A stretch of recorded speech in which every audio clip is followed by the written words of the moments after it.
Hai guys, assalamualaikum warahmatullahi wabarakatuh. Saya Desi Hanilviani. Saya akan membuat video tentang alasan mengapa kita bisa telat menstruasi. Siapa yang di sini menstruasinya tidak teratur? Eh, Sering maju atau mundur gitu. Ya, saya juga mengalami menstruasinya yang tidak teratur. Beberapa orang tuh takut banget kalau menstruasinya tidak teratur. Tapi beberapa orang juga nggak peduli kalau menstruasinya tidak teratur. Misalkan 2 bulan sekali tuh mereka nggak peduli. Jadi di sini saya akan membahas tentang mengapa kita bisa telat loh menstruasinya. Sebelumnya saya akan meluruskan maksud dari telat menstruasinya itu adalah orang yang pernah kena menstruasi tapi jadwalnya itu tidak teratur atau sering terlambat. Bukan orang yang belum pernah sama sekali kena menstruasi loh, jadi itu berbeda. Untuk umur bukan dari kecil sama sekali belum kena menstruasi. Untuk umur 14 sampai 16 tahun belum pernah kena mens harus ke dokter. Karena ada kelainan apa loh, ada delay puberti gitu. Terus perempuan itu kapan sih masa pubertasnya itu? Pubertas perempuan adalah umur 13 sampai 14 tahun. Itu adalah normal untuk puberti. Di atas itu sudah termasuk delay puberti ya.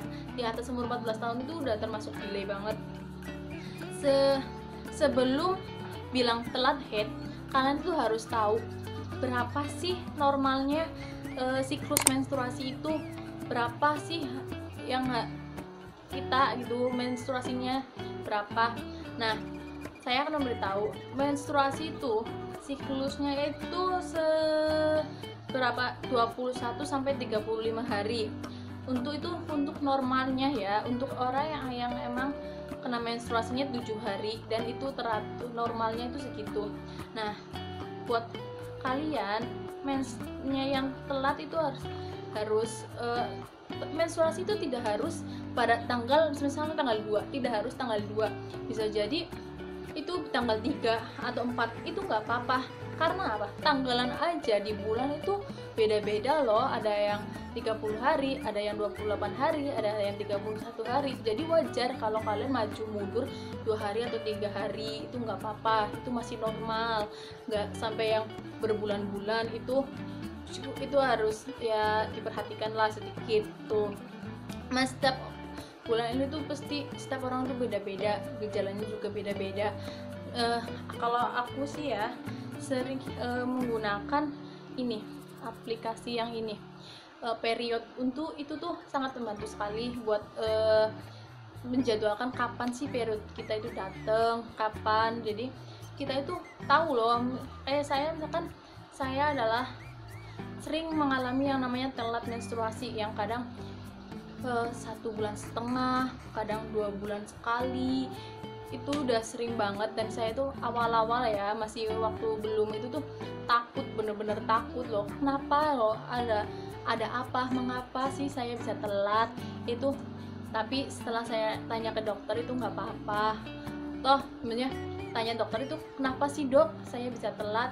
Katanya kalau belum nikah atau belum berhubungan itu nggak apa-apa, masih normal. Kecuali udah menikah, itu harus diperiksakan ke dokter loh, kenapa bisa terjadi.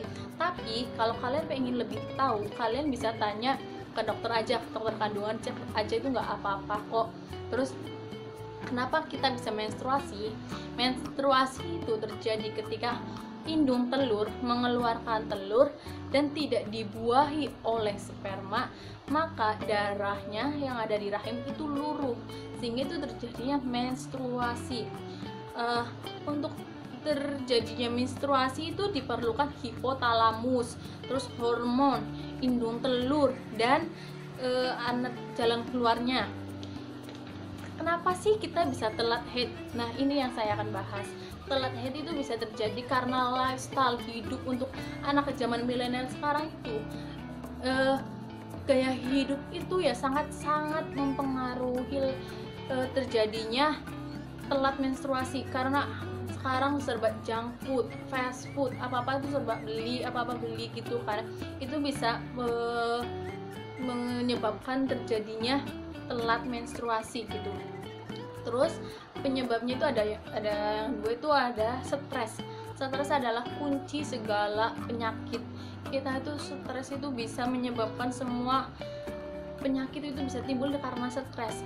Nah, stres yang menyebabkan menstruasi itu karena stres menekan GnRH, terus jadinya mensnya itu tertunda gara-gara stres itu kan menekan GnRH, jadi stres itu tertunda. Terus kurang makan atau berat badan ideal. Ini yang ketiga itu kurang makan atau berat badan ideal. Untuk kalian yang sering diet ketat biar kurus, biar foto di Instagram itu biar bagus, tuh kurangi deh. Maksudnya kalian harus mengecek berat badan normal kalian berapa. Coba cek di BMI gitu, badan minimal indeks itu BMI. Kalian bisa ngitung sendiri berapa berat badan normal kalian tuh berapa. Kalau 10% di bawah berat badan normal itu udah kurang gitu loh, kurang dari normal, itu bisa menyebabkan salah satu terjadinya kenapa mens itu tertunda. Terus olahraga berlebihan. Olahraga boleh untuk menjaga kesehatan tubuh, tapi jangan terlalu berlebihan. Sesuatu yang berlebihan itu emang nggak baik gitu loh. Jangan yang setiap hari gitu harus seberapa jam harus olahraga, harus ada target gini, itu juga nggak baik. Kan butuh juga tubuh juga butuh istirahat gitu loh. Terus kurangnya makan sayuran dan buah-buahan itu juga mempengaruhi. Terus itu tuh sayuran dan buah-buahan itu sering sekali diabaikan gitu loh, manfaatnya itu tuh sangat-sangat penting banget gitu buat tubuh. Dan keturunan ini yang paling penting.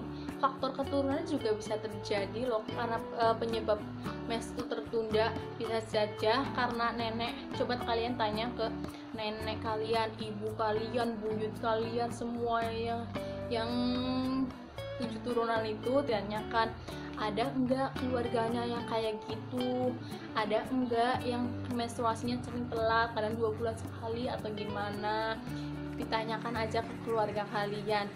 Kalian kalau kena menstruasi itu nggak usah, kalau telah menstruasi sebulan setengah nggak kena, 2 bulan nggak kena, nggak usah berpikiran negatif, positif tinggal aja. Mungkin ya belum atau gimana, ada yang masalah nggak apa-apa, yang penting kalau mau periksa juga nggak apa-apa, nggak usah khawatir, nggak usah negatif thinking. Yang harus kalian khawatirkan tuh kalau menstruasinya tuh sakit pakai banget, itu malah yang harus dikhawatirkan. Ya harus periksa apakah terkena PCOS atau endometrium atau gimana. Oke, thanks.